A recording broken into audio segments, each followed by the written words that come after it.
set number 1 in Group B of NA comes to a close with Houdini's on top. Bloogy and the Woogies, they're back in action here in set number 2 up against Trick Babushka. My name is Dolson. I'm still hanging out with Mifflin to talk set number 2 with you. Good to have you back, Miff. Yeah, fancy seeing you here, man. Yeah, what are the odds?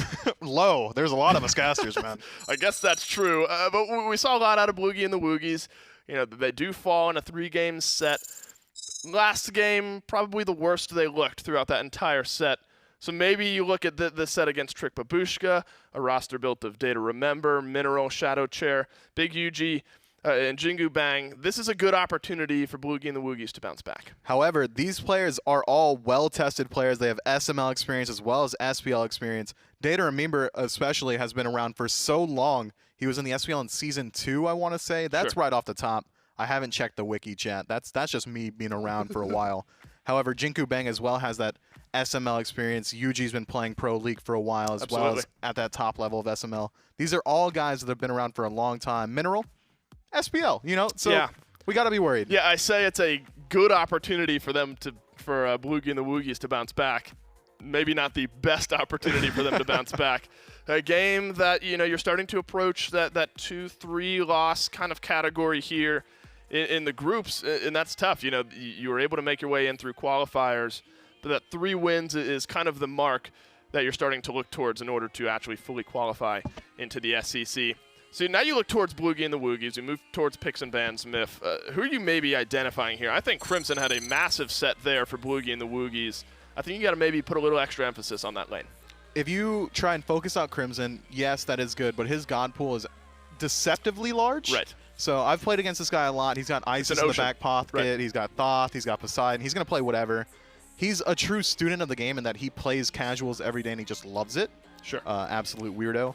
But you could look towards banning out molluskk or even just focusing him in the jungle. If molluskk can't get his traditional aggressive start rolling, he doesn't really have the best back foot gameplay. I don't think molluskk has the most experience playing from behind. Well, you don't always have to necessarily ban them out, but picking great matchups for somebody overextending maybe for a mid laner of your own could be in the cards. Let's get into picks and bans for game number 1 between Trick Babushka and Bloogy and the Woogies. I'm really hoping we see a Yamoja at some point today. I don't think we will. I love the different ways teams play about her. I bring it up. She's immediately banned out, but I think she just brings so much utility, healing, shielding to the table, and that's why I don't think we'll see her at any point throughout the day. But I do like teams have started to pivot. Camazotz kind of made his way through once or twice here and there, but I think he's been banned out all 4 games now today. I mean, I'm slurping aggro all day and I hate it, but he said that Camazotz is highly prioritized and still under-prioritized, and he's right. That god has everything that you need. Damage output, he's getting additional power when he lands the 1 in lane, as well as doing 90 damage from a range safely if he wants to. He's got sustain on his 2, his 3, his passive, and he's got a jump, so that's always a safe pick. He's good. Yeah, he's just good. And you know what? The ultimate as well, just going to remove yourself from the playfield while simultaneously dealing AoE damage to anyone around you. That's nuts. Yeah, I'm okay with all of that being on my team. That's and right. None of it being on the enemy team, and Trick Babushka tend to agree with me, so off the table goes the Camazotz. Persephone locked in, and Hoonbot's notably kind of last ban I want to touch on before we move on to the picks. He played such a massive role in that last set, pretty much throughout the entire thing for both teams. Helps when you have a Morrigan who's also fed on your team. But he's going to take a backseat this time around. It is Persephone, as I mentioned, locked in for Trick Babushka here. Merlin, though, we haven't seen a whole lot of him today, and likely his matchup will be against that Persephone. It most certainly should be, but we have seen Merlin in the long lane a little bit, mainly from the side of EU. Freshly Forged locking it twice last week, I believe, which is crazy to think about. However, I like that. Merlin's got huge objective damage, but he lacks that objective confirm that you might have from like a Persephone in her burst, or even like a Chernobog's level of burst. So Bloogy and the Woogies might want to look towards picking up someone that has that huge burst damage, especially considering last set they did lose a pretty critical fire giant. That's true. And talk to me real quick. You mentioned Chernobog, Ganesha as well. Where's the over-under prioritization kind of factor on those two? I think they both bring a lot to the table. I mean, Ganesha especially is a very objective secure. if I'm playing Ganesh, right, steal an FG, steal a pyro, your team's in the game all of a sudden, right? Yeah, I was thinking more the aura protections as well as the 2-second silence, that stuff, right. the lockdown, the prot shred, all that good stuff. But not objective confirmed. Ganesha has deceptive objective burn in that dropping his cage on just about anything is going to burn it. That's true, and we're going to get another look at Serqet throughout this one as well. How do you like the Chernobog real quick on that one as well? We haven't seen him all that much, 17 pick and ban rate for himself, so 34% roughly in these games. Where does he land kind of in your mind? Chernobog is one of the safer ADCs possible. He's got an Aegis built into his kit in that he can just dash into the wall, get an additional dash off of it. And the 2-1 combo is such high damage as well as it's easily confirmed. It's got the CC on it to land the additional crits. Chernobog benefits greatly from crit as well. Sure. But his ultimate, I think, is where most people struggle with him. Is that all? Right. They like using globals. Globals are good, and it's global slow, but most people like having impact when they land, right? Yep. Ratatasker, knock-up, Thor stun, stuff like that. Right. And you land behind somebody and have to take that fight with the rest of your kit as you land. Erlang Shen, another god that we haven't seen all that much of, is going to be locked in here. And Osiris rounds out the full 5 from Trick Babushka. Do you like what they've brought to the table? Oh, I like both comps here greatly. This could go either way. Trick Babushka, Bloogy Woogys, game 1. Aggro, take us in. Thank you, Kakullen Face and Mifflin on the desk. Aggro joined by Gormizer. We get a little double chair 2 action for you here in the second set today. And Gore, this is a big one for Bloogy Woogys because when you lose that first set, going down your first 2 sets in a round robin situation like this, especially with only 5 teams in this round robin, it's basically a death sentence. Oh yeah, it's one of those moments. Again, you're fighting for the top 3 spots right now, and you're not looking too hot compared to what we've seen. And like you had mentioned in Group A, like earlier on the very beginning of the desk, a lot of those teams are looking like the kind that will just come through and be like, okay, cool, we win, win, win all the time. Here it's a little bit closer. I mean, Trick Babushka, they were going on the desk about how stacked this team is. The only thing I think that's big to mention is maybe this Osiris matchup. Gamma played really well during that last set as a whole. The last game you could maybe glance over a little bit. Sure. So I expect that one will be a little more interesting depending on how Brandon can pick this up. But everybody on Trick Babushka has been around the scene for so long and has played at this level or higher for so long that it's going to be a stacked one against you. You have to hold out and endure, much like that 48-minute game. Certainly has a lot of experience on both sides. And want to mention this start. Mineral and Blugin both starting at speed buffs, but Blugin attempted the invade. Mineral had the Hand of the Gods and used it to secure his own team's speed. Bloogy Woogys, their speed buff still up and ready for the taking because both molluskk and Yuji start off on that left-hand side at the purple buff. This is a start that Sino's team was the first team that I saw to do it. How do you like this start? Do you think it's better to let the junglers get that guaranteed farm on the left? I think it depends on who you ask, right? If you're asking the jungler, they're probably not that happy about not having their speed buff a little bit longer, but admittedly, with the way the rotations go early on, you don't necessarily need it except for where you're going, like from camp to camp, right? You're not looking for crazy early ganks all the time. So I like the guaranteed experience on the left side. Maybe it hurts your duo lane slightly, but I think being able to combat an invade is worth the trade-off. And usually you see these junglers pick up red buff for themselves in the early game, though. That is not the case for molluskk because his speed was still up. He ends up just going back to pick that up on a delayed timer. Does open up the door for a potential invade for him, though, right? He's got speed. He knows Yuji's speed timer. Yeah. Maybe he can just go and play aggressively there. And it works the other way, whereas Yuji has no idea when that speed's been taken now. They can't keep track of it off the base rate of, okay, it's going to respawn after X amount of seconds. Yes, his is going to come up in a few seconds. You could get aggressive into it if you really want to, but you're going to wait another minute or so before molluskk even has that coming through. molluskk is on his left-hand side looking for the purple buff invade. Good Shell damage. used by Mineral, but DayToRemeber is going to stand tall and body block some autos just in case Halfghost wanted to try and get more aggressive there. But you get the shell out, and you get a little bit of lane pressure. No beads for DayToRemeber either, so, or excuse me, that's the vision shard that's on cooldown. You get the shell either way. Feeling okay about that, but Yuji's on this right-hand side trying to make an invade happen on the blue buff. They'll at least be able to strip that away. Well, maybe not. Blugin sitting in the area. Gamma's going to be down, and looks like it's secured there by Blugin. And I love that call of just, okay, drop it, get out. I don't want to be a part of this. But he was trying his best, right? Xing can only do so much. The thing that's interesting to me is the fact that Blugin is rotating this much compared to what we've kind of seen. I mean, right now you look at Mineral hanging out in mid lane, has been over there with Chernobog, has not even looked at the solo lane. The only time he was in the jungle was looking for maybe that little bit of invade early on. Yeah, defending. It's just a different style of play that Bloogy and the Woogys are bringing, and For Blugin, it might not help him out, but it might end up escalating his team as a whole. Yeah, I mean, that's the idea, right, is that you always want to trade your least valuable farm, your support, for the enemy's most valuable farm, which is usually their jungler. But in this meta, junglers have fallen a little bit further behind most of the time. It's usually these carries, the mids and the ADCs, that are getting the majority of the farm right now.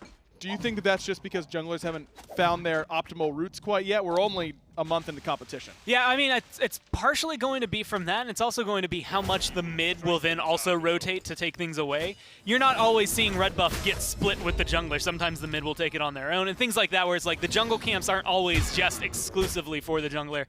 Plus, admittedly, if you want like molluskk doing his job, you don't want him back at his speed buff every single time. You want him ganking your lane to make sure you can get that kill to get you ahead. It's very similar. It's the most important farm, but at the same time, sometimes you trade it to get the entire team ahead. Blugin's still only level 3 and might end up staying that way, but you're just only able to get one of those oracles. No, actually both go the way of Bloogy and the Woogys. So they have a slight, ever so slight, experience and gold lead right now. Gamma up just about a quarter of a level right now on Brandon over here in this solo lane.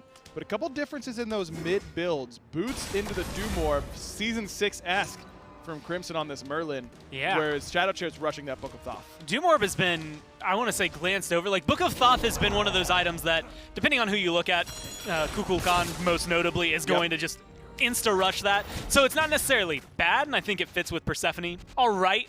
But a lot of people have been going Chronos Pendant, Boots, things like that early on. Merlin, you expect to see a Divine Ruin somewhere in there, but that's typically third item. Doomorb has been tested, played with, successful, not successful in these last few weeks that we've seen competitively. And Crimson going forward, I think it feels like the team is taking a step back, kind of just to ways of old to see how it works. Yeah, I think it's still an item that feels very impactful.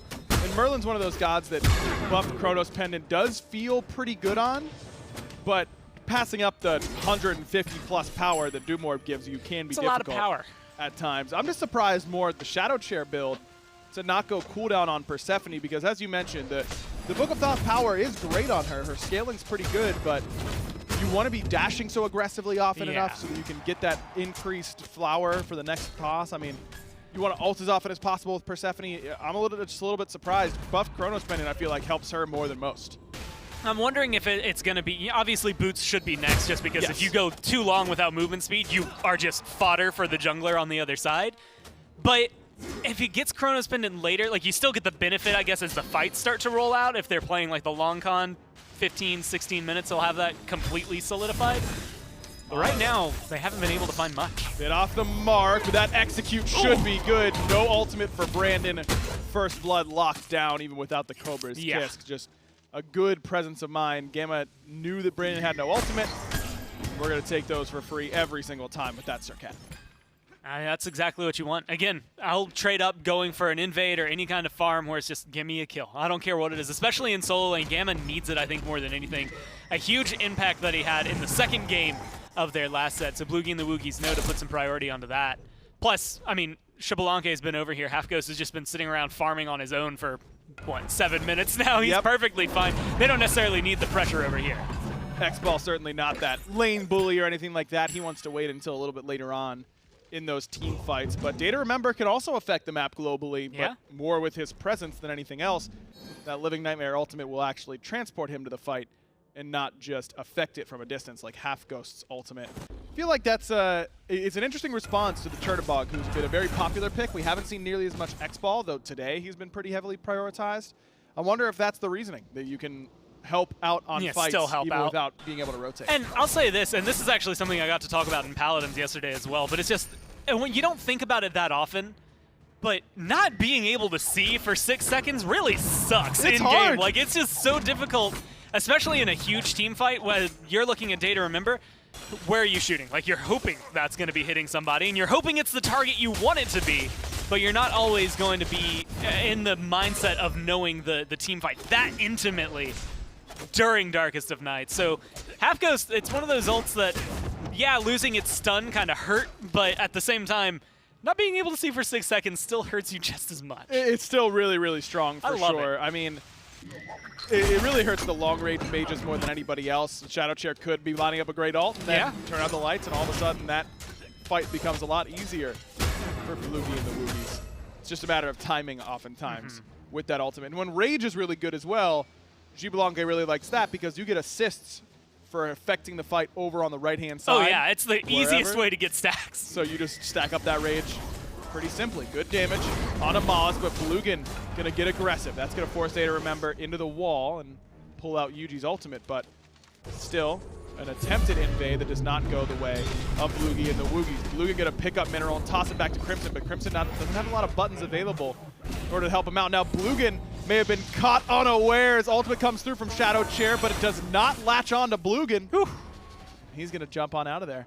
A couple ultimates on each side, but not a lot of payoff. Yeah, coming out still alive for the supports here, but that's really the only people who are in danger. Blugin or Mineral, either way, you're going to walk away with at least a little bit of a lead. With the way things are going and the pace of this game, a single kill means a lot, and that's why Crimson wants this one so bad. But that silence as a mage hurts so much. Still he's able to find it. DayToRemeber wants to join the fray. Blugin again left a little bit too far forward. Remember, Blugin not a typical support, usually an ADC or mid player, and maybe a little bit uncomfortable with the role, gets caught out in that moment, but still, it's support for support, and Crimson, again, making plays in that mid lane.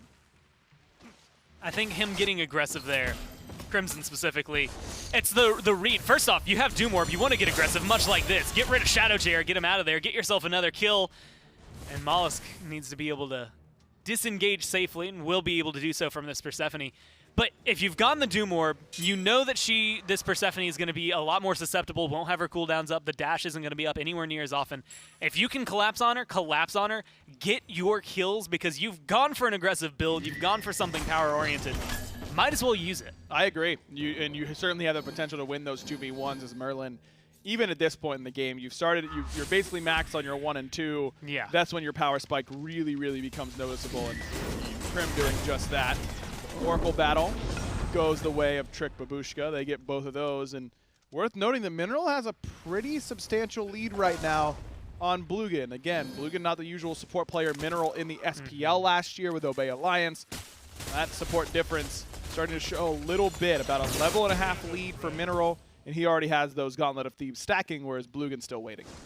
And it's the wondrous thing because you're getting a little bit more experience right now on your support, which I think is going to be more helpful. I think having Mineral in these fights is going to impact them a lot.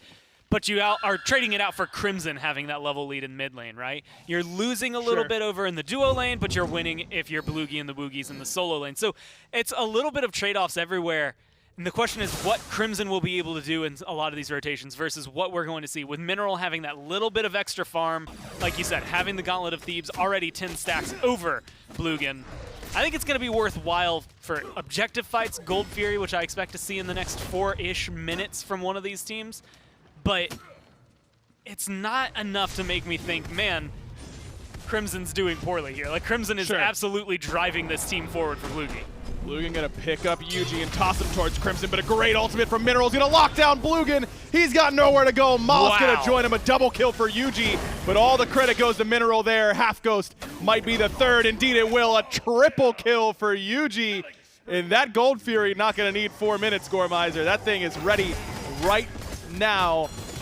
You're looking at support plays, man. That's what Ganesh can do. And that's the one thing that I think is great about Ganesh. Like, you can look at it, he's going to give prots to his team. That's fantastic. He's going to have a big silence. Granted, it's not long range, but when you're looking at the other side, hey, cool, Halfghost, you can't run away for 2 seconds here. And then you have to look at the fact that his ult is so good in those jungle corridors. You're either locked inside of it or you have to walk through. And it does a lot of damage for his portal. Like, I'm just going to say, like, walking through that is not the most comfortable thing you're going to experience. And so I think it's a brilliant call to have him coming through. Yeah, you lose Brandon all over there in this duo lane, but you get a Gold Fury, you win a huge fight for your team. I'd say it's worth. Huge play for Trick Babushka. That puts them in a good position, but that really only catches them up for the most part, because this mid lane still a big lead for Crimson, and ShadowChair under siege once again, rooted, and Crim gonna find his 3rd in a row. Blugin may have to deal with Yuji here. In fact, that taunt comes through, and molluskk has left his support for the Wolves. No interest in getting involved there, but still a 1-for-1 in mid for support. you're taking that. Yeah, but you have lost both tier 1s now, one in mid, one in solo lane, so it's getting a little shaky in terms of map control. It's opened up this side of the jungle, which at this point is going to become even more potent. Not a lot of action to begin the game, but Pyromancer, Fire Giant, now open, available, and easily accessible for Bloogy and the Woogys with safe places to retreat in those 2 towers. It just makes it an easier call for them to make. Of course, if you back and it happens to get caught by Trick Babushka, they know what to make as the call. Pyromancer goes Trick Babushka's way, and there's that objective burn that Mifflin mentioned with Dharmic Pillars. Not great just at killing players, but pretty good at killing objectives as well. Ganesha's sleeper OP. That's all I'm saying. I think he's really solid. Like, I think you're still going to see other supports prioritized over him. He's pretty good. But he's really solid. I don't know, Gore. Maybe you've been hanging out with Dulcet a little bit too much, drinking the Ganesh juice at this point. Realistically, it's because I keep getting hit by Dharmic Pillars in the jungle, and I get so frustrated as a mage where I'm like, if I walk through this, I die. Yeah. If I don't walk through this, I die. Yeah. This Ganesh has effectively locked me in a jail of my own making. Sadness. Like, I can't do anything here. That's what the good supports do to you. No doubt about that, and Mineral certainly qualifies there. He's working towards some magical defense, which I think is a good recognition of the win condition for Bloogy and the Woogys. It's Crimson right now. 3-0 for him. He's got a 2-level lead over ShadowChair. Divine Ruin third, as you predicted. Now working towards what I would imagine will be a Charon's coin. He's going to need some pen in this build sooner rather than later. Percent pen, that is. But if you're Bloogy and the Woogys, you just got to play around Crim and mid, right? I mean, that's what you want, right? Crimson to be able to come through. He's going to melt all of the tanks once he gets any percent pin online. He's going to be able to burn through Mineral, as well as Brandon whenever he starts rotating into a lot of these fights, especially because Brandon is all in on physical defense right now. He has nothing to keep him going. molluskk can just kind of set up for kills. molluskk looking for the ultimate on ShadowChair. He'll find it, but he's getting low at the same time. DayToRemeber joins in, is going to make sure that molluskk goes down, but the focus on a ShadowChair pays off. 1 kill on each side so far. Gamma's got to use that ultimate to get away, but a root is good enough. Brandon gets some revenge on his enemy solo laner. Gamma's been doing good work over there, but ultimately cannot end up escaping. So a 2-for-1 in favor of Trick Babushka, but Halfghost continues to push on that left-hand side. That means that all 3 Tier 1 towers are now down on the side of Trick Babushka. Yeah, it's been that weird push and pull between these 2 teams where no towers have been dropped by Trick Babushka. All 6 still standing for Bloogy and the Woogys. But they're getting these team fights. The last 2 or 3 of them have gone their way. They get that gold fury. So ultimately, I mean, you can still look at the gold numbers, mostly at a wash, still pretty much right next to each other. Experience, though, leaning more towards Bloogy and the Woogys, which a lot of that right now is on Crimson with the lead that he's been able to kind of cultivate. ShadowChair has just been getting picked on so heavily. Yuji is 4-0-3, so he's got a decent chunk of a lead, but there's a 4-level, well, 3.5 level discrepancy there in mid that is just making it more difficult to want to fight that mid laner to try and win those fights, but he hasn't been a part of anything. Like, Crimson has just kind of been coasting through this experience lead more than finding anything and pushing it further. A lot of the fights have really come to him, and molluskk has been a big facilitator of that alongside Blugin, no doubt. Big concern, though, I mean, Gamma was up 2.5, 3 levels almost on Brandon. He takes that death. Brandon stays on the map, farms up a little bit. He catches up, is now within a level and a half of Gamma, and you know that can happen to Crimson as well. Season 7, just one of those years where doesn't play around. You could have a lead, and it's certainly worth your while to get that lead, but if you die around right now, the mid game, it's pretty easy for the enemy team to catch up pretty quickly. As someone who has gone, like, I've killed an enemy solo laner 3 times and then walked him walk into lane at the same level as me and been like, man, I don't know what to do right now. It is absolutely be a possible challenge. And more than acceptable for you to be able to do so and hold on to that. Because right now the teams are looking for the Oni Fury. And I think, honestly, it's one of those deceptive games. It's been relatively slow, like little skirmish engagements, quick bursts of go in, get a kill, get out.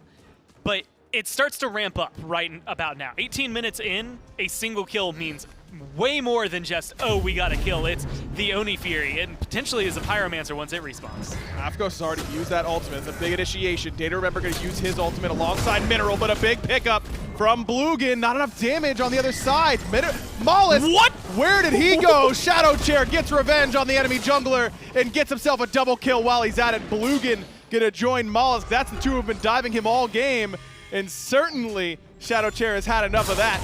Run goes the way of Bloogy the Woogys, though, as Gamma finds the execute on the Mineral. So not all is lost for the Chaos side, but molluskk disappeared in that team fight. A little bit of flat pen online for ShadowChair, and all of a sudden things are looking up. Now Oni Fury down to below half HP, and this one is going to go the way of Trick Babushka with some ease. Another Fury goes their way. That's 2 now Gormizer, another big team fight that they've won. And I'd argue, as much as I like Gold Fury early on, helps get you a nice lead, get some items online a little bit faster, that Oni Fury is going to pay off more dividends. Just push those lanes up. If you're looking over in like solo lane, it's going to help equalize where the lane has been pushed away from you in your favor. But over there in duo, over there in mid, it's going to help you start getting more pressure down. And try to lock things up and clean up some of what's been going wrong for you. Tier 1 towers, as much as it's like all of your towers are important, but your tier 1s are the least important of them. So granted, losing 3 of them hurts early on, but it doesn't make that much of a difference as we start to approach this, especially with the way the objectives have been going. And the last couple of fights, Trick Babushka have kind of shrugged off those early losses and turned it into something profitable. We've kind of seen Serqet play at a high level be primarily support for a while now. Maybe that's why it was so surprising to both of us when molluskk got absolutely crushed, but that's why Serqet support is oftentimes better. You are vulnerable when casting that last breath ultimate in the team fight, and vulnerable molluskk was, no doubt about that. Now another objective for Trick Babushka in their sights. Gamma close by, but not close enough. Another Pyromancer goes the way of the Order side, and Bloogy the Woogys have looked good in their little skirmishes. Their 3v3 in mid has certainly been better in the laning phase, but objectives are what wins games, Gormizer. And that's the biggest thing from Trick Babushka right now. They were more than happy to let Crimson get this massive lead over ShadowChair, because at the end of the day, there's a level cap. Like, you're going to hit 20 eventually. ShadowChair will catch up to that as long as we can prolong the game enough. But you can't get that Gold Fury back. You can't get that Oni Fury back. You can't get both of these Pyromancers. Those things have added up to get them, again, just a small lead, but enough to cultivate themselves something to build off of. It allows them to get more aggressive. The experience, as you can see, has shifted incredibly in their favor now. And so even though Crimson has still a 2-level lead over ShadowChair, there hasn't been much done with that lead. They haven't been able to find anything off of it.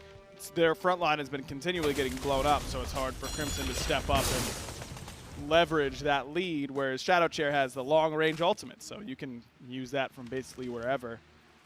Because now that we've had 2 Furies go down, a couple Pyromancers, towers have been stripped from both sides. Fire Giant is going to be a big contention, but this certainly doesn't feel like a lead where Trick Babushka can just pull it and see what happens. Oh, absolutely not. Bloogy and the Woogys certainly close enough to impact that fight, but Bloogy and the Woogys do have a good composition at burning down fire should Trick Babushka let their focus wane for just a little bit. Yeah, and not really big secure on either side, which makes it a lot more susceptible to either team to get stolen away. I would argue that, I mean, we've seen what Yuji can do in a lot of these instances when he got that triple kill earlier. Like, a good pin over the wall can set you up for a lot. Here's a good ultimate. No, ShadowChair flicks it the wrong way, and Blugin might be able to escape because of it. That should have been a guaranteed 2-man ult, but ShadowChair just inaccurate when it mattered most. That tier 2 tower looked like it could have been in trouble, but with that ultimate missing, ends up not being the case. I wonder if Halfghost's ultimate may have played a factor there. It is on cooldown. Thought he was close enough, but maybe not. Tier 2 still in trouble. Looks like this one is going to go the way of Trick Babushka. Bloogy and the Woogys certainly not close enough, but Halfghost continues to be on the split push life. Brandon going to get here in time. No, with the blink, but Halfghost pretty low on mana. This should be a kill for Brandon. Halfghost has some good damage right now, but a lot of physical defense for Brandon, and he's Osiris, so he's got damage mitigation. This feels like it's all over but the crying. Halfghost goes down on that left-hand side. Yeah, and ordinarily I'd say, you know what? Keep the bolus down, try to get the mana regen back, but Yuji's under duress right now, melted off in mid lane, so arguably 1-for-1 over there, at least for the last engagement as you get it, but you lose a tier 2 after gaining a tier 2, so net neutral, I would guess, for everybody. Yeah. Jungler for the ADC, kind of depends on where you're looking at it, but Yuji right now is worth a little bit more to me than Halfghost, even though Halfghost has caused a lot. He's level 20, he's up there. the fact that he has his Rage online, but he hasn't really been able to get much going in team fights because he hasn't Only one been there assist. for team fights. Even with the ultimate, hasn't though, done too much. We were talking about being able to use the ultimate on cross-map fights and get assists that way, and just hasn't worked out so far for Halfghost. Those ultimates have not resulted in kills so far, but Xbalanque's one of those that doesn't get worse as the game goes on. It only continues to get better and better as Gamma imposing his will on ShadowChair right now. Ultimate gets blocked by Mineral, but ShadowChair still had to use the Aegis just in case. Gamma a little bit isolated now, but has the cavalry on the way. A couple reinforcements, Blugin and Crimson there to get Gamma out. Gamma, you were looking for him to have a big game. I think he's done just that so far. Let's see if it's enough, though, for Bloogy and the Woogys. Is Blugin going to try and zone UG away? He's going to get the beads and the Magi's, and Bloogy and the Woogys actually end up dropping the Fire Giant because DayToRemeber casts the ultimate. Halfghost uses his as well. Just try and force Trick Babushka back. Now, Fire Giant hasn't fully reset yet, so there's still some work put into it, but doesn't look like Trick Babushka will want to pull it until it's full health. They wanted to give it a fair shake, I suppose. No ultimate for Mineral or ShadowChair in this engagement. So this one could get risky. Molluskk going to focus down Brandon in the front line. Gamma comes in, and Bloogy and the Woogys steal away the Fire Giant. Halfghost dashes in, and now he's in a world of trouble. Aegis going to buy him some time as Gamma zones away the back, but bigyuji still able to get Halfghost down. So the red side steals away the Fire Giant. They lose their ADC for it. DayToRemeber, no beads for him, but Aegis still up. Mollusk's going to look for Eugene. He's going to find him. But DayToRemeber still in a bad spot. Crimson should be able to make some money happen here in this team fight. He's already found one as ShadowChair just used that ultimate to keep everybody tethered and away from chasing. Doesn't stop Mineral from falling in that blue buff island. In a big fight for Bloogy and the Woogys. A little bit of indecision may have cost Trick Babushka there. I think, there's two things that go wrong for him, and the biggest one, again, is just kind of looking at your composition. These aren't teams that I think should do Fire Giant with the other one anywhere in the vicinity. Sure. Because you don't have a big burst. You don't have something to come through and secure it for you. So you're susceptible to a steal like that. But also, I mean, DayToRemeber seemed like he was 10 steps ahead of everybody else, and then it just kind of progressively seemed that way. Even Brandon right now is a little deep for his team, trying to hold on to this Phoenix, but I mean, there's only so much you can do. All those towers that Bloogy and the Woogys got earlier is paying off now. Easy path down towards that Phoenix, and they grab it without a whole lot of problems. Mid-tier 2, the only tier 2 left standing for Trick Babushka. But it seems like Bloogy and the Woogys want to play it a little bit more slowly. Head towards this Primal Fury. Halfghost on that respawn has gotten a pretty big power spike of that Deathbringer as Yuji actually blinked forward and ulted to try and catch Molluskk, but Mollusk's Purification Bead's good enough. Trick Babushka clearly want to force this before Bloogy can back and spend that gold they got from that last objective. Order side gets the Primal Fury. Bloogy and the Woogys look content to reset and start their push anew. Right now, Crimson, I think, is becoming more of a problem. Halfghost is like a sleeper problem where he's 0-3, but a lot of what he's been able to do for the team has allowed someone else on his team to pick up the kills or set things up either for Gamma or Crimson here.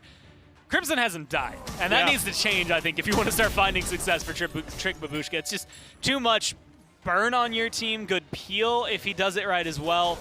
The damage output that he's going to be able to have has been massive for them. And now that he's getting more and more of his build online, it's going to be more and more applicable. I mean, he's about 1,000 damage above ShadowChair, but that's leagues ahead of other members, not just on his team, but of what you're going to see out of Trick Babushka. I think you could focus him down. If you can get back to him, it might be good for you. The dive is just a little bit too hard to execute, though. Yeah, it's difficult. With Osiris and Erlang Shen, those are two melee range characters. Merlin gets those off of him pretty effectively with that change stance and dropping a fire stance, dragon fire at his feet. It's tough to be willing to stand and fight, but maybe that's what Trick should need. Blink in from Yuji. He's looking at ShadowChair as Gamma tries to zone out DayToRemeber. Halfghost ultimate buys a lot of space, but Mineral immediately in to try and answer back. Molluskk so low, that Phoenix shot gonna finish him off, and the Phoenix still standing for Trick Babushka. Brandon into the back line looking for Gamma as Blugin doing his best to keep everybody from the Order side at bay, but Day is gonna get himself a double kill, and he's still plenty healthy with that ultimate to chase if they so choose. Indeed they will. Crimson uses those beads. Aegis there as well. And this might be the first death that make that a triple for DayToRemeber. And all of a sudden, Bloogy and the Woogys sent packing even with the Fire Giant. That's more than what they wanted there, right? You get that Primal Fury earlier, you get a huge defense on your Phoenix right there. It stays alive, though you can see some red pings coming out.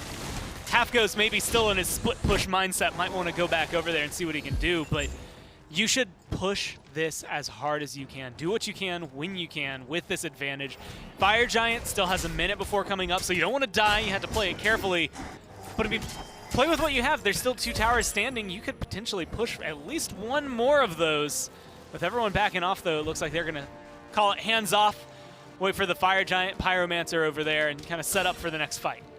Feels like each of the frontliners for Bloogy and the Woogys picked a backliner to try and force out of the fight. Gamma had DayToRemeber, Blugin had ShadowChair, but Mineral is able to sneak by, get a really good ultimate off on that Phoenix defense. That Ganesha ult, very difficult to handle, not just in those jungle corridors, but right on the tower lines like that. Yeah. That covers a lot of ground.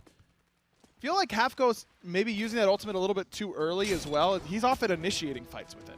Yeah, it's one of those moments, again, it's great to take away their vision. And honestly, it's great to give you that extra range. Yeah. But in a lot of those instances we've seen it, like you said, initiating the fight, it's cool, get molluskk in there maybe safely, but you need a little bit more than just that to guarantee it. Or you want it as a disengaged, stop them from being able to see you as you get out of there. Sure. And I feel like it's just slightly too early. Like if you give them a couple more seconds before instancing it, let molluskk or Gamma or Blugin engage on their own, then use it while you already have the advantage in the fight of surprise, I think it sets you up for a much more snowbally fight in your favor. molluskk is split pushing on this left-hand side, and Babushka know it. Blugin going to be on the receiving end of some damage. Not too much. He is Xing, after all, one of the hardest characters to kill in the entire game. But there's Mineral's ultimate, knowing the Crimson has no relic, but Blugin eats that ultimate perfectly, but Halfghost still tethered in, and nowhere for him to go. Shell comes through, but everybody from Babushka up and over the top. 2 kills on the duo lane members of Bloogy and the Woogys quickly go the way of Babushka. molluskk gets this left side Phoenix. Babushka does not want to stop on this right-hand side. Gamma is now a bit isolated. Uses that ultimate aggressively, was looking for Yuji, but can't quite find him. Good dash in from Mineral. CC's down Gamma. Good silence coming out, but still not enough. At least at the moment. 5 in a row now for DayToRemeber. They need to do something. They either need this Fire Giant or they need to get a Phoenix. And I don't care which, they just need to make up for the fact that they lost their left Phoenix for free right now. Well, free being a Free caveat. for now, yeah. 3 kills is definitely worthwhile, but Brandon is maybe in a bad spot. 1 hit from this Serqet could potentially kill him off. Doesn't even need the hit. And they're going to burn the Fire Giant down just in time to make sure no one comes and takes it. Very close. molluskk was lurking forward. mollusk's build is aggressive, is one word for it. I mean, he goes for the Rage and the Deathbringer. Now remember, Serqet 1, Deathbane can crit. Crit, yeah. But I don't know, man. I mean, he's getting blown up so often in these team fights. Gore right there, he split pushes and gets something out of it. But is this the real route that you want to go on, Serqet, these days? I don't think as much. Like, I think if you're fighting in the jungle and everyone's grouped up, that's awesome. Maybe you hit 2 to 3 people and you get a ton of crits off. That'd be sick. At this point in the game, I don't know if he's getting anywhere near that much damage off. If he is dashing in, getting one of those crits, it might be worthwhile. Maybe a fadeaway shot after the ult. Like, if you're looking at it as the, man, maybe I'll get lucky and this will be my kill, it's perfect for you, but there's a lot of luck in there versus a lot of guarantee that he could have.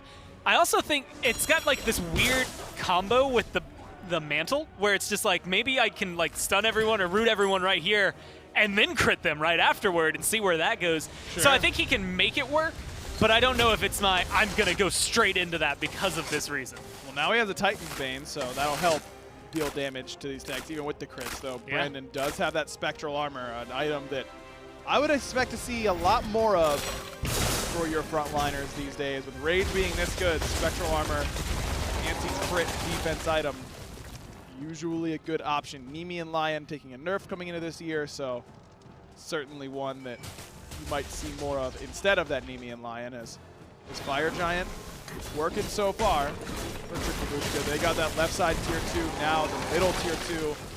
All the Phoenixes are exposed, but remember, those are fire minions on the left-hand side, courtesy of molluskk split push earlier on in the game.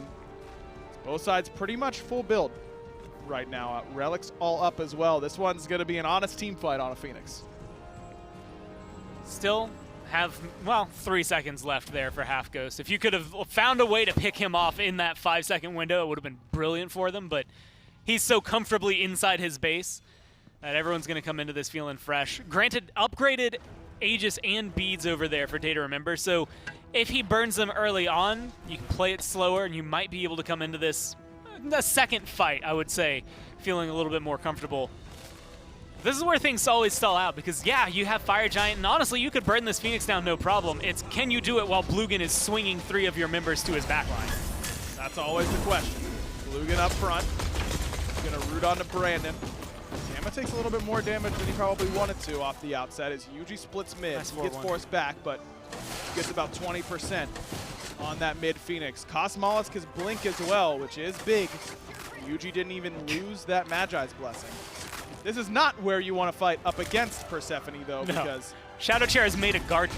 the garden is in bloom for him. Mineral decides he's done waiting. He's going straight onto Halfghost in the back line, but Blugin's going to eat the ultimate from ShadowChair and keep that from his ADC. Gamma again frontlining. Big damage onto him, but a shell comes through. It's enough to help him out. Molluskk in trouble. Crits aren't good enough that time. Yuji going to get him down. Jungler versus jungler.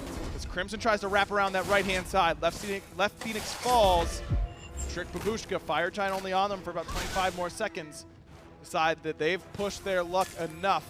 1 kill and a left side Phoenix is what they have to show for that Fire Giant buff. They're happy with that, honestly. I mean, you're able to equalize where the Fire Minions were. Now you have Fire Minions pushing on that lane. It's the most important lane to have Fire Minions because when you are looking at a Fire Giant fight in about a minute, that is going to keep either someone isolated out of the fight or you've got a lane pushing in. So if you win the fight, that Titan is exposed, you have minions ready, you can just rush it down. At this point, it's also worth noting, enhanced Fire Giants on the board, which I think the last one was as well. Yeah. So it's opened up this door for backdoor protections to not matter as much. These Phoenixes, again, easier to take down. And the fact that molluskk has gone crit instead of protections like we've typically seen out of it, dying really fast, not really getting a lot of these attacks off, he's maybe the easiest target to get rid of and make this a 4v5. Look at the player damage, though, Gormizer. I mean, he's not even above Mineral. Mineral's had a great game on this Ganesha. 0-3 and 15, nearly 100% kill participation for the support. But, I mean, I don't think all the blame goes to molluskk either. Halfghost is right there with those two as far as it goes Halfghost, Mineral, then molluskk, and there's not a whole lot of difference between those three. It's really been Crimson and Gamma need chiropractor's appointments. Yeah. That's what it feels like. Well, the thing is like, Halfghost has traded that, 11,000, which in 36 minutes, it's a pretty small number, for a lot of structure damage, because he was split pushing a lot of this game, but he's going to need a little bit more than that in this fight. Fire Giant getting low. Blugin gonna blink it, but immediately taunted by Yuji. Mineral drops the ultimate, but it doesn't matter, because Bloogy and the Woogys grab the fire anyways, but it looks like the fight's going the other way. Trick Babushka have already knocked down 2 members. Molluskk and Blugin the first 2 to leave, but DayToRemeber gonna find himself another one. Crimson takes the second death of the game, but Gamma still working a little bit too early on that fatal strike, but he looks like he's gonna get it anyways. It's a triple kill for Gamma. Get the kill. And now it's a 2-on-2. DayToRemeber, the one to watch. Is Gamma gonna try and stand tall up against this fed Chernobog, and he's doing pretty well with it. You can nearly count that as a quadra kill, but just needed a little bit more cooldown, didn't get it in time. But Gamma is doing the heavy lifting here for Bloogy and the Woogys. I mean, that was everything he needed and then some for that to go right for him. Gamma, that aggression, the minute he jumps in there, sets them up for success. And it puts the game in a state right now where nothing's going to happen, right? Yes, you got Fire Giant. Actually, I think it's still persistent on Halfghost there. So and you're Gamma. going to be able to potentially push down another Phoenix if you are able to tank up the fight. But you lose 3 with the Fire Giant. You take 3, so you put everything kind of at a wash. You get a net benefit because of the fire. But you keep your team from losing, which if you lose that fight as a whole, you're out of there. Everything's done for you. You're going into game 2 already. Now you are the reason your team's still in this. I mean, he's 8-2-3 right now. I don't care about molluskk anymore. If I'm Trick Babushka, I want to get rid of Gamma as soon as I physically can just to make this game easier. And he has a lot of damage in the build too, Gore. I mean, a Heartseeker and a Crusher there for him, and then a Runic and a Void Shield. That's 2 hybrid items, 2 pure damage items, and then 2 pure defense items. That's a balanced diet. That's right there. A well-balanced diet. And look at what a well-balanced diet does for you, Gore. He's out there looking He's like happy. he's Superman. Well, and he's doing so much. I mean, ShadowChair, again, if you want to look at it like Runic, you don't think of passives that often as being impactful, but ShadowChair was in range of that. And the fact that that power was reduced might be the reason Halfghost lives through that engagement instead of gets taken down while he's running around in that passive. Like, little things like that are affecting this fight, and Gamma is just there for all of it. And so I'm going to go ahead and stamp him MVP of this game, just because of how much he's done for his team, because of all of it. And that's against DayToRemeber, who's 9-1-9. It just doesn't feel like Day's getting a ton of kills. He's doing a lot, but He's had a great game. Gamma's just been turning the game state around for his team. Makes it, it's especially evident whenever the rest of your team is struggling as hard as Bloogy Woogys are. It's really been Crimson and Gamma doing the majority of the heavy lifting for sure, as we'll see if they can do it again. Fire Giant still on Halfghost and Gamma, but that doesn't stop Trick Babushka. They want to keep this pressure up while they have those fire minions coming on the left-hand side. Only 1 wave left. Halfghost pops the ultimate as Blugin jumps in. He's going to try and pick up 1. Gets both Bs from the carries, and molluskk right onto the back line. No crits for him yet. DayToRemeber going to take to the sky, and Gamma goes to the back line looking for ShadowChair again. Gamma going to find another kill. Number 9 for the solo laner for Bloogy Woogys. brandonballs not nearly as effective so far, but still holding off the enemy for the moment. molluskk eventually takes him down, but Yuji did end up grabbing Crimson. Gamma nearly taken out by DayToRemeber, but just tanky enough to withstand. Mineral going to try and stop some backs, and it might cost him. Looks like the rest of the team a little bit too scared because Yuji was pushing in that mid Phoenix. Gamma had backed already as Blugin trying to get the solo kill versus the support. This is, I don't think that that's going to work out too well for Blugin, but Yuji forced off that Phoenix. Well, I mean, they're still running. There's going to be the Dharmic Pillars even getting dropped for this. Mineral's trying to hold him in place. He has no support coming for him, by the way. DayToRemeber is just chilling over there next to the speed buff. I think slowly rotating over. That's a long time for Blugin to be committed to that and not getting anything. Yuji, this position speaks for itself. Yeah. Way too deep. Unable to get that Phoenix, and it cost him his life, which is relevant at this point. This is allow me to borrow a little bit of Paladin's lingo from you here, Gormizer. That's a good stagger death. Yes. Right there for Bloogy Woogys. That's losing 2 members and then a third, that hurts you. But when there's a 50-second difference in the respawn timer, that's a lot of time where you just have the numbers advantage. And yeah, the numbers advantage is where that just plays such a huge role. Now you're looking at it before he gets up, 20 seconds before it, Fire Giant's going to be spawned. Someone just pinged it on the map, so they're already aware of the fact that that's going to become big. Bloogy and the Woogys have been able to take it away twice while Trick Babushka has been in control.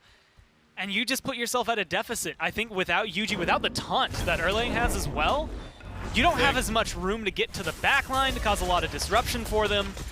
And it's shaky ground. You have to prolong this fight 20 seconds and then some to make sure Yuji can rotate in, be a part of it, and play the role that you want him to as a jungler. Yuji's done a good job of being the one to take Crimson out of these fights. Without him, it might be a little bit more difficult. But as you mentioned, Trick Babushka has been the one to start Fire Giant every time. So maybe with Bloogy Woogys starting it, they can give them a taste of their own medicine and try and steal it away. Red team has started up that Fire Giant. molluskk coming in underneath, but he's on a ward, so Trick Babushka certainly know where he is. Fire Giant getting low. Halfghost used that ultimate. They secure the Fire Giant, but it looks like they still want the fight anyways. Mineral tossed back. Ultimate gonna pay off for ShadowChair right away. Dharmic Pillars down, and they're gonna try and isolate Blugin, but just a little bit too tanky for the time being. Crimson very far forward, but DayToRemeber gonna look for Blugin. Blink better in order to get him away, and it looks like Brandon may have been the one to overextend just a little bit. Day in a bit of a weird spot as Gamma blinks forward, looks to chase down Brandon, but this might not be the right target, Gormizer. A lot of invested into this Osiris. Blink forward from Crimson, and he's gonna find Yuji. Finally, someone falls in this fight. DayToRemeber's beats still up, and he'll use them to get molluskk off of him, but he's still in a bad spot. Halfghost finally puts himself on the board. That's his first kill just 42 minutes into the game, and Crimson decided he's done playing game 1. He blinked forward again and gets another kill. 3 down, and Bloogy Woogys marching on to the Titan. I mean, there's 2 people left. You can get some damage back, but there's only so much you can do. 5 people strong, Fire Giant online. And that was just Bloogy and the Woogys' biggest success, right? You're in that last engagement, that last fight, and a lot of stuff is going great for Trick Babushka. At the very initial engagement, they burn a lot of people, they burn a lot of relics, and then Fire Giant gets taken, and that sustain comes through, their mana regen comes through, and they're just like, all right, time for part 2. We've come in with second wind in this fight, and you don't know how to deal with it because you just used 4 of your ults, all of your relics to try and survive the first wave of the assault, and now you're in a bad spot. I think the DayToRemeber trying to chase down Blugin on the Fire Giant and said Crimson was the furthest one forward on that right side of the fight. Maybe in Game 2, Trick Babushka can remedy that. A close Game 1. We'll see what happens as we continue in this set. Let's throw it over the desk to break it down. Well, Trick Babushka maybe has the name recognition a little bit more so on their side, but Bloogy and the Woogys, they grab game number 1. Another lengthy game for them. These are dragging out just ever so long here in this set. And hey, remember, if you're watching now, check out the live esports and stream hub. It's in the game now. You can vote on all of the upcoming matches, and especially with SPL coming up here soon, you want to make sure to keep your eyes on that one. Get yourself some rewards and check out everything we have going on here on set. Mifflin's still with me to talk about game number 1. Another lengthy one here for Bloogy and the Woogys, but they're able to get it done in 43 minutes. I mean, that's what we said earlier. Bloogy and the Woogys are at their best, and they can drag you down into the weeds. A 40-minute game, that's where they're home. If it goes over 38 minutes, my money's on Bloogy every time. For the most part, that is rooted in Gamma popping off. He's just popping off, mate. Yeah, that works. A 9-2-8 Achilles is okay. I mean, yeah, it's just okay. I would prefer to see the double-digit kills. No, I'm just kidding, Gamma. You did great, man. You're so handsome. But we can't sleep on Crimson. You can't. You're right. The first 30 minutes of the game, he went largely unchecked. He just dropped damage after damage on everyone. And they were too busy looking at molluskk or Blugin. And, you know, Blugin did get kind of abused in the early. That's true. But you need to stop this from happening throughout the course of the game. And it was so teeter-tottery throughout the first good bit of this game. I mean, this is a good example of it. 36 minutes in, the rest of your team around you is starting to kind of crumble, and you're able to pick up 3 more kills. I love the way Gore kind of worded that, talking about Gamma on this Achilles, was like, the rest of your team isn't doing that great around you. Crimson had the top damage in the game, but being able to lean on this Achilles was so important for them and brings them back into this one. And that's kind of the glory of just having this like really warrior-esque god that can kind of fit the role of the assassin. He can CC on his own. He's got the survivability on his own, as well as most warriors, they can drop you to low health, but they won't be able to finish it off. Yep. Achilles has an execute, so if he drops you to low health, you're just dead, bro. There were some good body blocks here and there from Trick Babushka, blocking off a few of those executes, but by and large, it was Gamma and the rest of Bloogy and the Woogys that were able to get this one done. We did see that, Ganesh. Quick thoughts on that one. Not often that you get to see that. Did you kind of like them? They lose, so maybe take it with a grain of salt, but did it do maybe what they were hoping for? I mean, Ganesh, he did a decent job of like burning ejectives when they got on it. He did a very good job of getting the peel for his teammates, and as Agro said on the cast, he had a very high kill participation rate. However, it just wasn't quite enough from him, and Ganesh is kind of out of the meta right now. He's not a really priority pick. I would like to see him pick something more aggressive. It seemed like that's what he wanted to do all game, was to put his stamp in the fight. Can't quite do that on Ganesha. And I loved one thing that we kind of talked about going into picks and bans for game number 1 is with Crimson, it's so hard. He's got so many gods in his pool that it's not even worth maybe even trying to ban it out, but giving yourself an advantage, because even in his KDA, his slash line after game number 1 wasn't the prettiest thing in the world, but he still, despite losing for half of that game, was able to do the top damage. His Merlin is potent. Anything else you're going to put him on is potent. His Heimdall is apparently very good as well. So I almost wonder if you have to overextend if you're Trick Babushka and get something more present on your side for your mid lane. We'll have to wait and see what happens there. Kukulkan, though, banned out. This time around, Yamoja and Hunbots follow. Persephone is going to get taken away.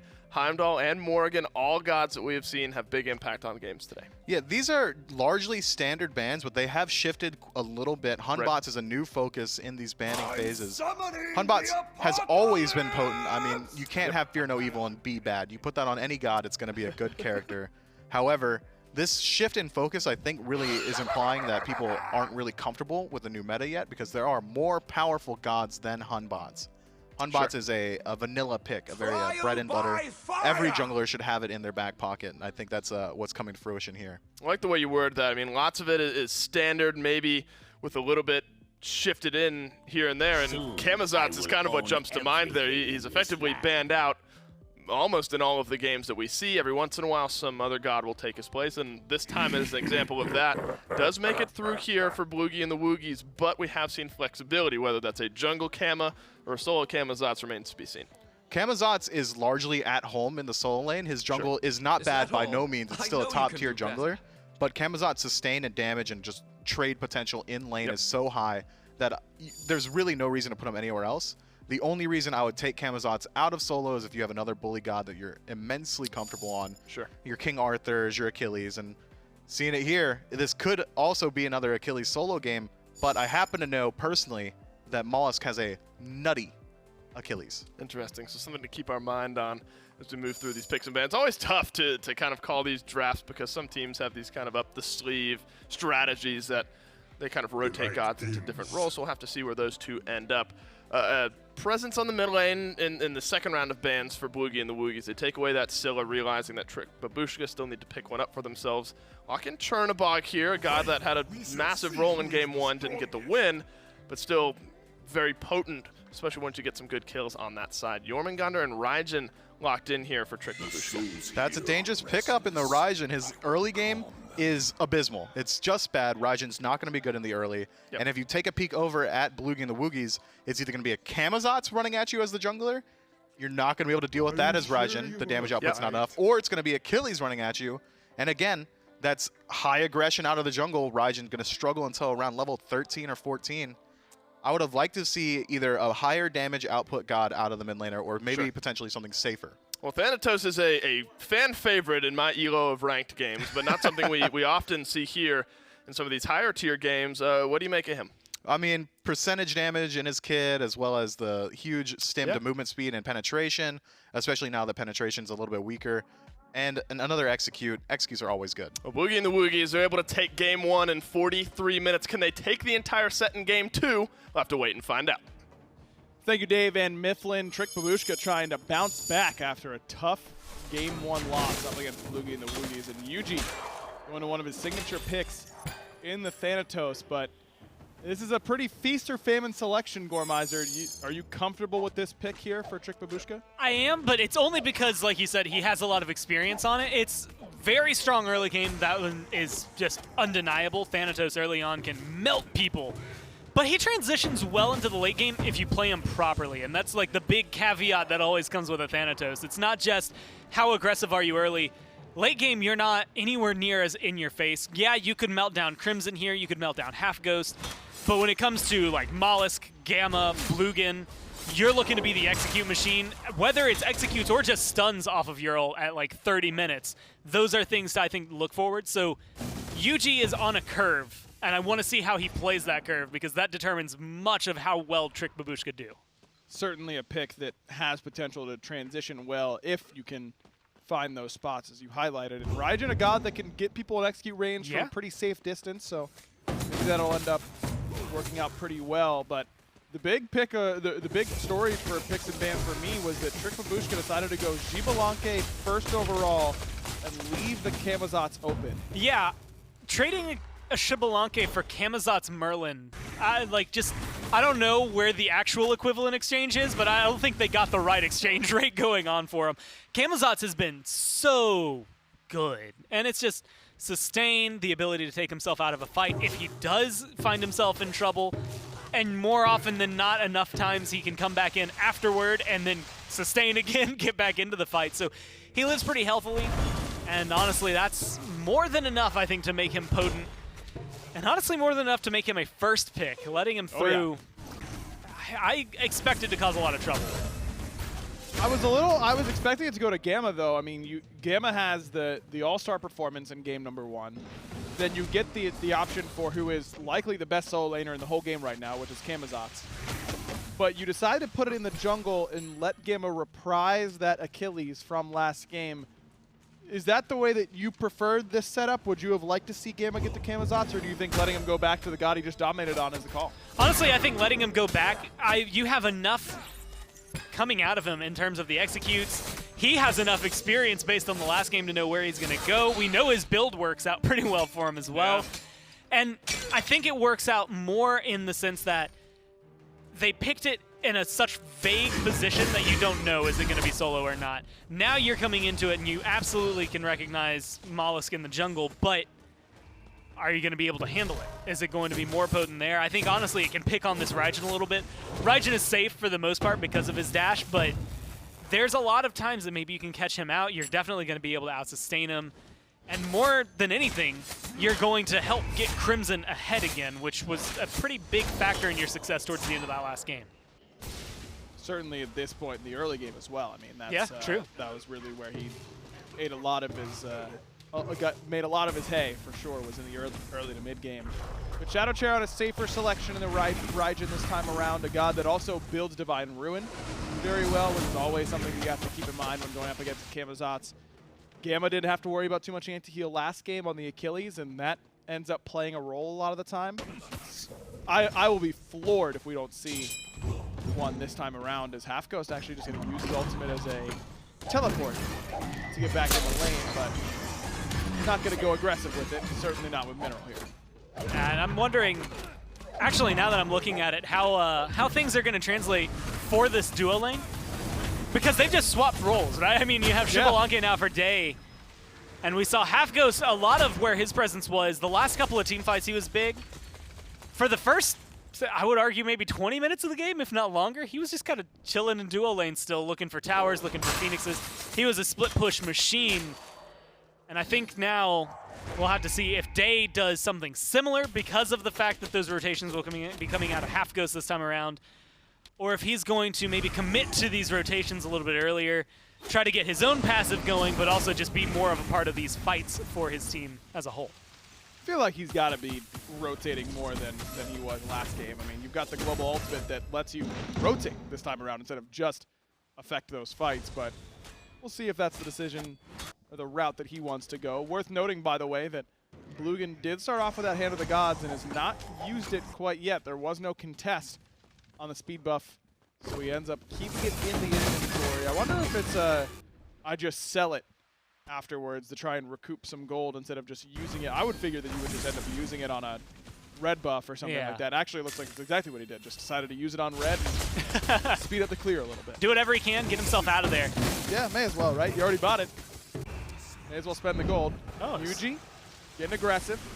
Not on the Gamma. This seems like it might work out. Just not enough damage on the full combo, but Brandon gonna look for a little bit more. No spit available, so Gamma ends up surviving.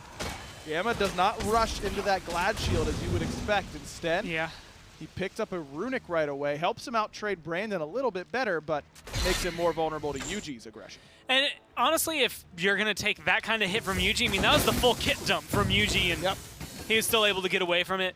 Yes, it takes away your execute early on, but it's not like you've been in a position to use it just yet. Use it as your getaway, as necessary, and play it safe. So far, that's been working out for Gamma, and again, the Runic Shield, I think, played a huge role in his build last game. He got it much later last game, but given the matchup this time around, helping him get ahead in solo lane against this Jormungandr, anything and everything is going to pay dividends for him, especially if it lets him play the same role that he did last time.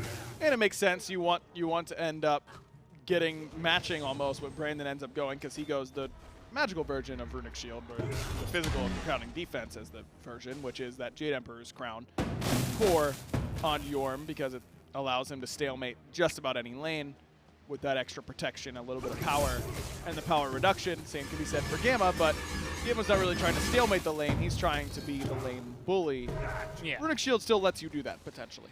And that's, honestly, it's just that stat, I think, that comes through. Specifically for Achilles, physical power, I think, is going to help him a lot more than magical power will help a Jormungandr, just because of the essence of the role, right, that it comes through of being a warrior.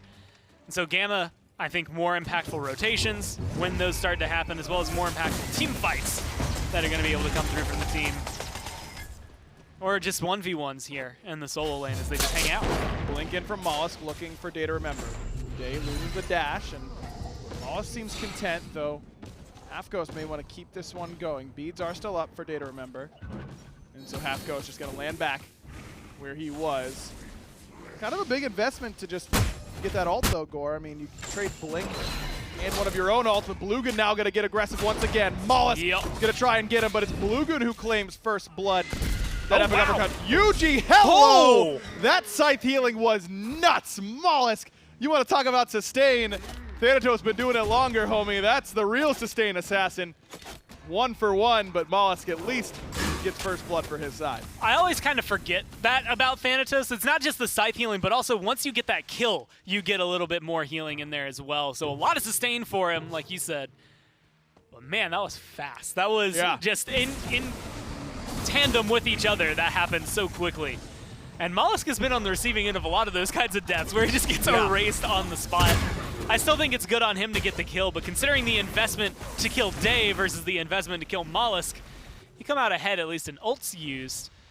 But unfortunately, actually I would say even more fortunately, you get your Thanatos a kill. Yeah, it sucks for Day. You might have a little bit more trouble over there in your duo lane because you lose a little bit of farm off that death. But you get Yuji just slightly ahead because of this kill, and that's going to be immeasurable as the game goes on. No doubt. And, I mean, Halfghost didn't get an assist for the kill on the DayToRemeber. Day did get an assist on it even after his death. molluskk didn't end up getting the kill. Blugin did with that first blood bounty. So I think that Babushka actually very happy with how that engagement went, and maybe a little bit more respect needs to be given to that Thanatos. I mean, he's 10% HP, goes up into the ult. There's 2 of us here. There's no way he goes lands in. And by the time you've completed that thought process, you've already died. Yuji again hanging around this right-hand side. Gamma has just teleported back in with those boots. Yuji whips the Death Scythe, and that's going to be the end of that one, at least if he has anything to say about it, it will. Gamma actually going to get the execute. Wow. Brandon has got to step in between right there. That is, that's not what you were looking for. Now Brandon's actually in some trouble. Gamma used his ultimate before it runs out of that refire duration, but Brandon nowhere to go. He's gonna have to use his own ultimate just to get away, and I guess that's why you give Gamma the Achilles. Yeah, honestly, if he's gonna be able to force, well, admittedly only 1 ult there since Yuji wasn't able to get his off.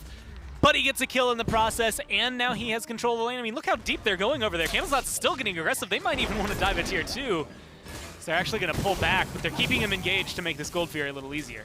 Blugin uses his ultimate. ShadowChair was looking to finish him off, but can't quite do so with that extra range of the throwback. So ult for ult, but ShadowChair has a little bit of CDR, whereas Blugin does not.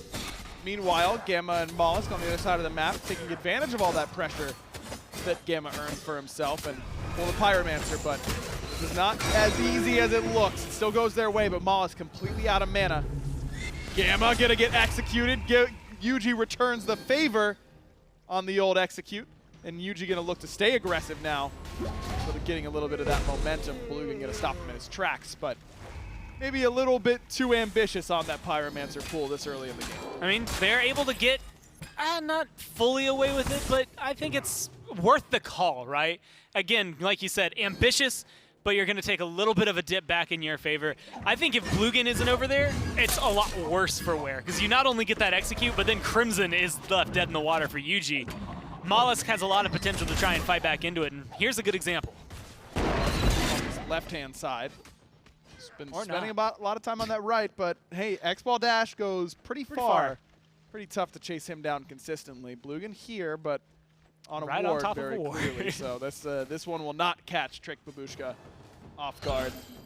We go back to this time. No, not this time. Nice. If we could go back to the graphs very quickly, Doug, I did notice that XP, despite the gold lead for Trick Babushka being around 1,500, that XP lead is a little bit more.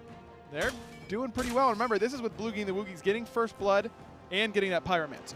Yeah, it's an odd amount of control that's been going in their favor, but it realistically has just been the farm game that's coming out of Trick Babushka.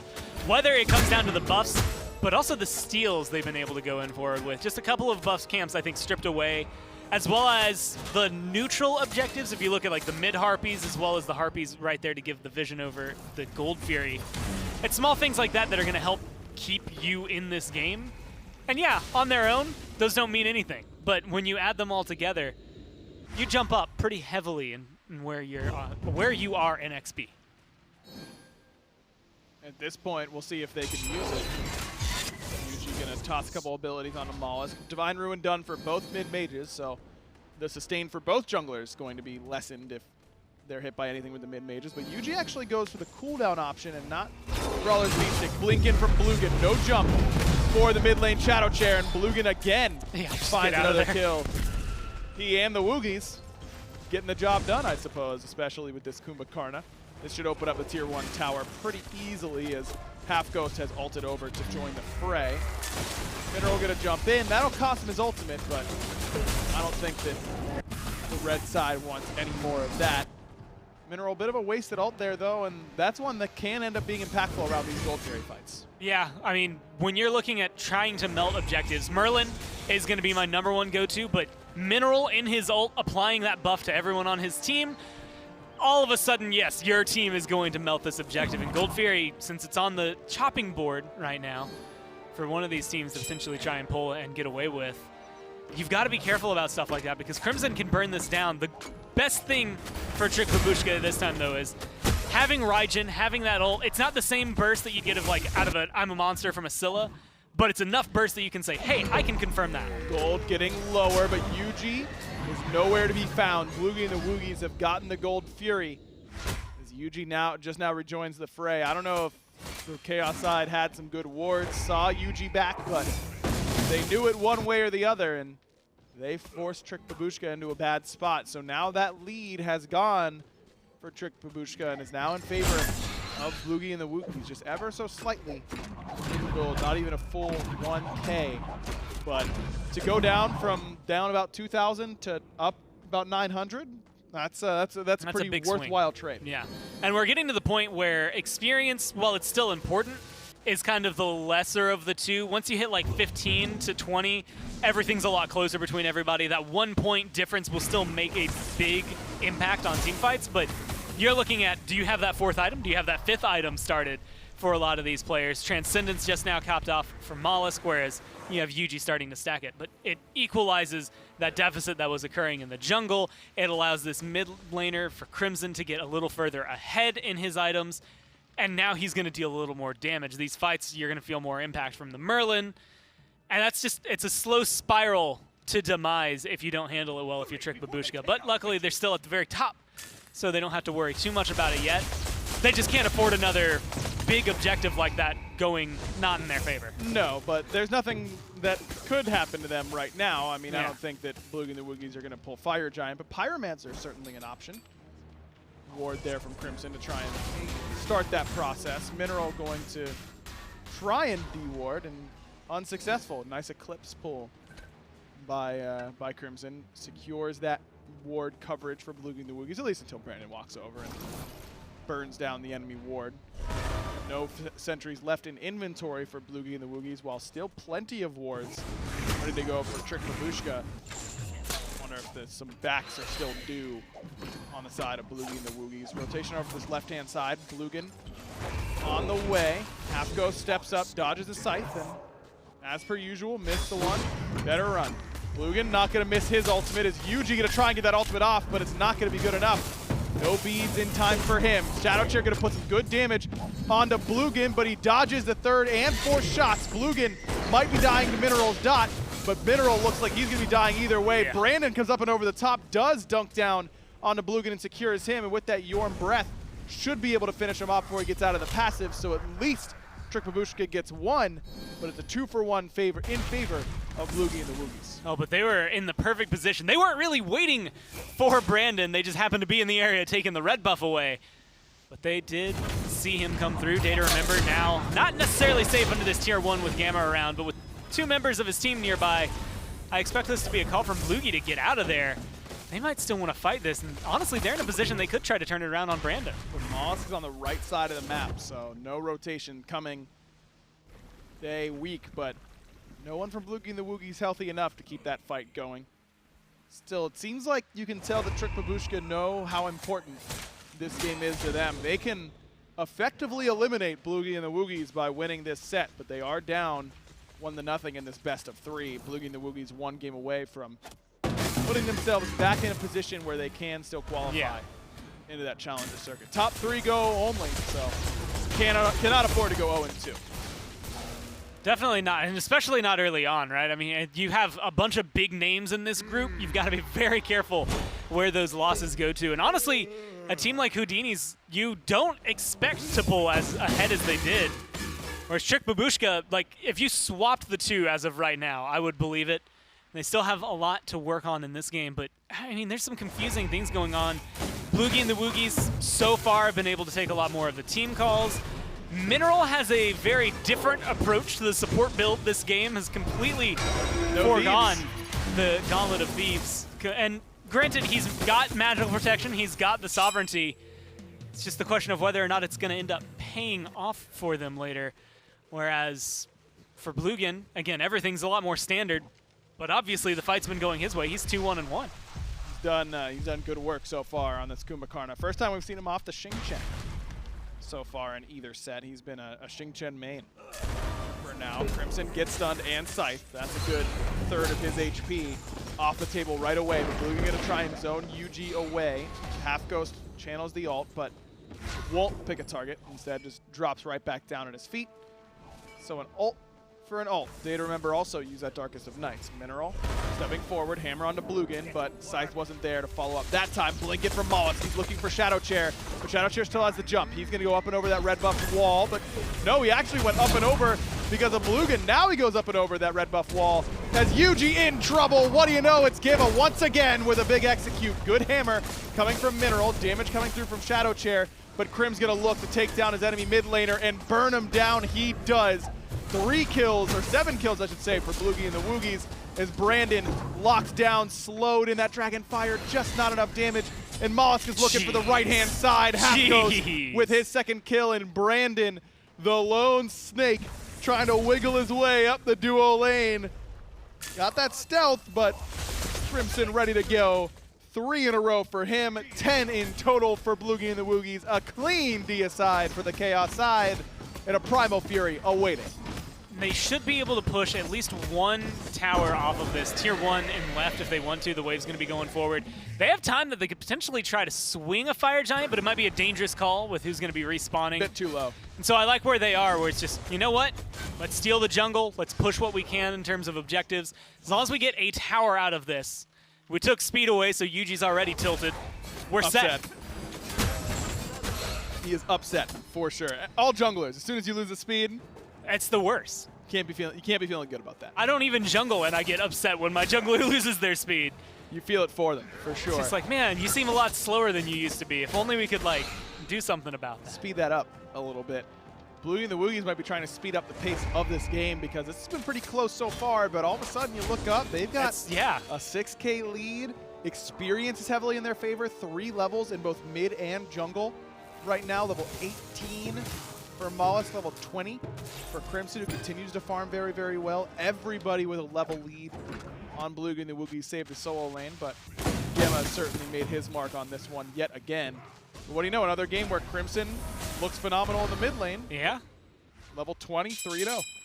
So far been a significant problem. I would actually argue he's doing more this game as Merlin than I saw him do last game. Last game, it was excellent farm, but this game, it's also excellent team fight. He was still able to be a part of a lot of the kills in the last match. He has the highest kill participation on his team. Yeah, I mean, he's just been doing so much, and a lot of it has been little moments where it's just like, cool, I'm going to, you know, void stance, throw out some abilities, but I lock down Yuji over there. And it's just like, that damage is now applicable because molluskk is going to jump in and just melt him afterward. And little things like that have set the team up to then chase down kills and just win fights. Not a lot of pen for him, though, and that's something that maybe Trick Babushka has found out. They have a lot of defense for Yuji. Hide the Urchin. Brandon, wow, decides to go in with this third option. Is DayToRemeber going to pop that ultimate? Gamma also in the front line. Tycho drums. Not quite accurate enough. Gamma turns around and finds stun onto Yuji, and hello, here's Crimson coming around the back. The flank out of the mid laner pays off. He finds his 4th kill of the game. Gamma gonna get another one for himself, as now Trick Babushka is locked down. Ultimate from Blugin, right on time, stops the back from DayToRemeber. Day just gonna try and buy himself a little bit of time as ShadowChair gets chased down underneath the tier 1. Good flank in from Crimson and a fight selection from Trick Babushka that may have betrayed them a little bit. Also, the entire time molluskk is split pushing. I mean, that was a miracle, not a miracle, a mirror play from what we saw last time, where it's just molluskk. Last time it was a Phoenix, granted, but they still were able to get it. They win that fight much more handily. I mean, this is the freest Fire Giant I think I've seen in 4 weeks of these qualifiers. Yeah, no one's getting here for sure, and Brandon needs to be careful because molluskk wins this trade every single day of the week. Of course, he's got the echolocation, so that still doesn't do a whole lot for Brandon in this moment. And yeah, we're not winning this one against Camazotz, buddy. 2, 1, and 4 now for molluskk. But again, the fight. ShadowChair's ultimate doesn't find the taunt that they were looking for. That means that everyone from Babushka keeps going in a little bit too far. But a phenomenal flank from Crimson. The Assassin Merlin pays off. Surprisingly enough, he just kind of came out of nowhere, too. It just seemed like a small, slow rotation for him. But when you put him in that back line immediately, first off, he melts tanks already. Backline immediately. You're going to see what he wants right away. Blugin's able to get there right away. Tycho drums this time for ShadowChair are going to do enough to take down Blugin. This right side Phoenix still going down low. Yuji dumps in, doesn't find the kill, but Gamma does. 3 in a row. This time with another execute onto the execute character, but Mineral's going to get himself a double on this Fafnir, and now Crim might not be able to do a whole lot more. Excuse me, sir. I'm sorry. Of course I should know. The Crim's going to go aggressive in the 1v3. Crimson going to get himself a double kill, and that Aegis doesn't stop the dot from Mineral, but who cares? The clean 1v3 from Crimson. Target prioritization, ladies and gentlemen, is right there on display. Incredible individual play from Crimson. Oh, by the way, molluskk, have you heard that he likes to split push? He got that left side Phoenix during that entire engagement. Yes, Bloogy Woogys lost 4 members, but Gore, they got 2 Phoenixes. And you remember that no pin so far? Just now purchased that Obsidian Shard for Crimson. Like, he died, was like, you know what, maybe I need a little bit of that. I could have potentially 1v5'd that entire fight. He's already buying a power pot. I mean, ShadowChair hasn't even finished his 5th item yet. He's that far ahead in the build. Wow. And I mean, when you make plays like that, you know what, you deserve it. You kind of deserve some of that stuff coming your way. And it's so well played and well called, I think, from Bloogy and the Woogys, because, and this is, again, something we talked about last game, but it was another, like, stagger kill onto Brandon a few minutes ago. Yep. He wasn't there for the fight. When he finally comes back in to equalize things, that's while molluskk is taking that left Phoenix. So they were fighting a 4v4 the entire time. I would trade Blugin for that any day of the week. Hello, triple blink right on top of DayToRemeber. Did you have fun that fight, Dan? Doubt it. bigyuji, no fight for him either. Mineral's gonna get a huge mantle stun off. Gotta play around that, fellas. I'm trolling, it doesn't matter. Double kill for molluskk, and that should just about wrap up this set, Gore. 25 minutes on the clock, approaching 26, and Bloogy and the Woogys, everyone's favorite boy band, approaching the enemy Titan. Crim, what do you know, dashing in as per usual. Crim, what do you know, getting another kill for himself. 8-1 and 8 for the mid lane Merlin, as Bloogy and the Woogys get a huge win here in set number 2. I mean, it was not only necessary for them overall, just in terms of where you're standing in the group, but that's a huge win because of who you just beat. I mean, that is a very solid team that you were able to take down. And 2-0 at that, a lot of really good picks. And honestly, that one, you can start to slice it up, but things didn't seem to go that well in the draft. Yes. And then it translated just as poorly from there onto paper. I mean, I'm still trying to figure out Xbalanque first pick, if it was worth it or not. Yeah, that was tough. I'm going to look, where is he? Not what, 0 and 5? 0 and 5. I don't know. Him. First pick, 0 and 5? Yeah, molluskk 5 and 1 on the other side. Of course, DayToRemeber had a lot to deal with these very, very potent backliners of Crimson and Halfghost. What a day for Crim, man. Crimson. Even in the losses for Bloogy and the Woogys, I think he has looked like their best player by far. Gamma has a great set for himself on this Achilles. ShadowChair, a bit of a set to forget, as opposed to a DayToRemeber, only 8,000 damage on the Raijin. Yeah, it's definitely not, I think, picking up where he wanted it to. I like the Raijin pick and what it could have provided, but it didn't quite hit, I think, the way he wanted it to. And he's going to be feeling that one. 8 ways to Sunday, while Crimson, again, you thought the first game he gets a good lead early on. He has good damage throughout the game, really good burn at the end of it. But it's the second game where it's like he's comfortable. Like that was Merlin personified when he was there. I mean, this flank right here, where it's just like, cool, you're gonna try to retreat from the fight. You feel safe here? No. You want to get away? No, that's not an option for you up against Crim and the Merlin. Impressive work by him. I mean, this is a dude who had a really big standout performance last year at placements, playing with that hype unit console squad. And he's showing that was no fluke, man. I think this kid's the real deal. A very, very good player, and certainly showed it off in this set. And at that moment, like at the end of that replay, that's like typically where it should stop, and you're just like, okay, oh, he's dead there for sure. He either dies there or he backs. It's like, no, he turned around and got more kills before dying. And once you get a play like that, like, what do you do? I give up. Like if that's not a group stage game, that's an F6, right? That's huge. That's a huge play for him. Really, really big win for Bloogy in the Woogys. Hey, if you're watching at home and you haven't played Mulan yet, what are you waiting for? You got to hop in, play the newest warrior to join the battleground of the gods. Stay tuned here on the Smite SCC group stage qualifiers because we still got 2 more very, very important sets coming up.